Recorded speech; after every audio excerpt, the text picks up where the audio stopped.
Of course, the theme of the night is first date. And even though sometimes I don't stick to the theme of the night, I am going to stick to the theme of the night tonight. And first date, so this is with my girlfriend, Jenny, and she's here tonight. We went out on a first date, and you know how first dates go. It could be your last date. It could have definitely 2 titles, first date, last date. And so when you're on that first date, you're definitely gauging what the rest of your relationship is going to be with that person. And sometimes you're not going to be on good behavior because you want it to be the last date. And sometimes you're like, oh my God, I don't know if I'm working this right. Am I going to get this person to like me? Am I going to? So anyways, I was engaged. I was interested. I was definitely feeling like she could laugh at me and I could laugh at her, and that's a very important thing for me. I definitely enjoy being the center of attraction, and I know that she enjoyed being laughed at with her jokes, and that's a very positive thing. There was a mutual attraction. And so what do you do after you have that mutual attraction? You try to find out what comes next. You know, what's second date gonna be? And I could tell that with her next question, she was basically wondering, you know, like, what are we gonna be doing on our next date? And so she asked me, like, so do you like baseball? And I was like, baseball? Just let me tell you about my life. Just let me tell you about my history here. I grew up next to a baseball diamond. Tom Bruner, baseball diamond. And there was another like semi-pro, 12 other diamonds where people would go play softball and baseball. Tom Bruner, although I don't know anything more about the fact that his name was Tom Bruner, because here, when I moved here, I was like, Roger Maris. They have a museum about him at the mall. He died of cancer. I know this guy, but we didn't have a museum, and obviously Tom Bruner died of natural causes, or maybe he's not even dead yet. I don't know. But Tom Bruner didn't make it into like my knowledge of history about baseball players. Definitely Roger Maris has. And maybe it was because when I moved here, the baseball record was getting broken in '97. I think like that's the time Mark McGwire was like beating the shit out of those balls. But now we know it's steroids. Now we know. So still, Roger Maris? Yeah. Hell yeah, he rocks it. That's why he's got a cancer award named after him. You know. Whatever. I still like Roger Maris more than Tom Bruner because even though I grew up with Tom Bruner, whatever. But let's get back to the real story. My first date. Enough about Roger. So I'm there with my girlfriend. She's like, so do you like baseball? And I'm telling her, yeah, I grew up next to a baseball diamond, girl. And she's like, well, what's your favorite team? And I was like, well, we didn't have a team. I'm from Iowa, which is like being from North Dakota.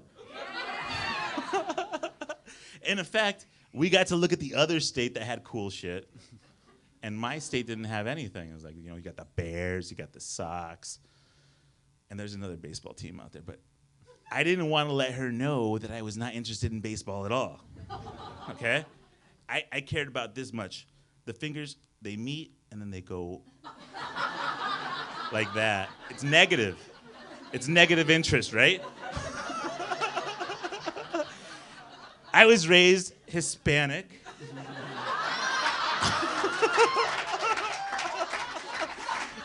And they don't care about your sports. They might be right next door, but they like soccer, which is a world type of an event.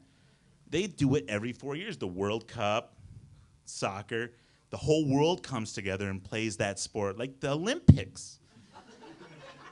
But America doesn't give a shit about soccer.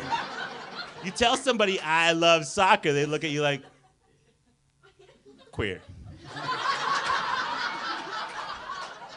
And there's not even that much like touching, like in American football, and you're not like nuzzled up to the back end of another guy. And I'm like, seriously? Because we call it football. We don't call it soccer. It's football. But anyways, I went off on a tangent again. And this is a story about my first date. I'm gonna go. But anyways, I'm trying to like engage this woman and tell her I grew up next to a baseball diamond. Let me tell you about my life as a child. We used to wake up and we'd go out to these diamonds and we'd collect the balls. We would collect the balls that the baseball players hit outside of their, range of like, I'm gonna collect that shit and get an out.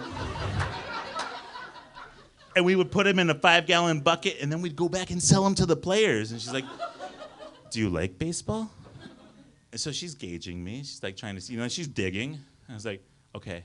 So when I went to bed, I would hear the announcers talking about who's on first, who's out, because the Tom Bruner field was literally across the street. I would have to listen to this stuff as I went into my bedtime. I didn't even have to like turn off the TV set or the radio. When the game was over, I was napping. That's how I fell asleep. And when I had friends come over, and it was during the summertime, I would invite them to spend the night in a dugout. We would just grab our sleeping bags and go to a dugout and sleep in the dugout. I didn't give a shit about baseball. But with that story, she said to me, I love the Twins.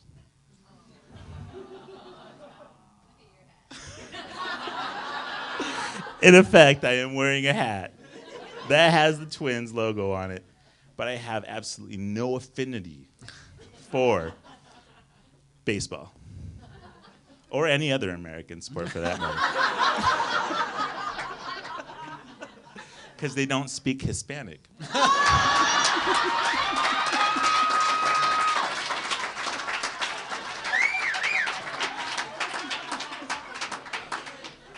But anyways,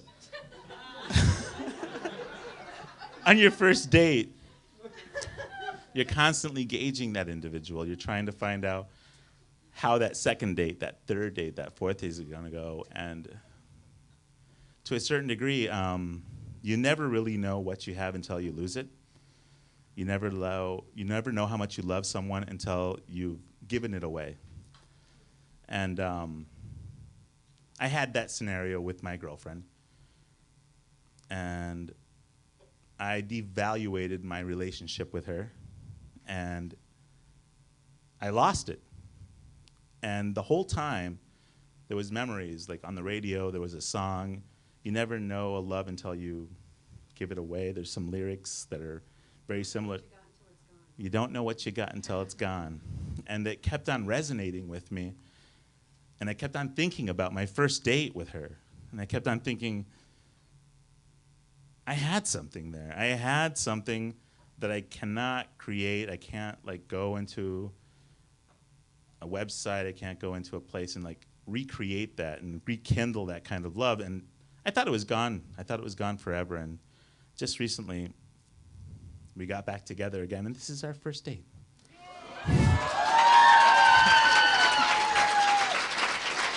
We're back together again.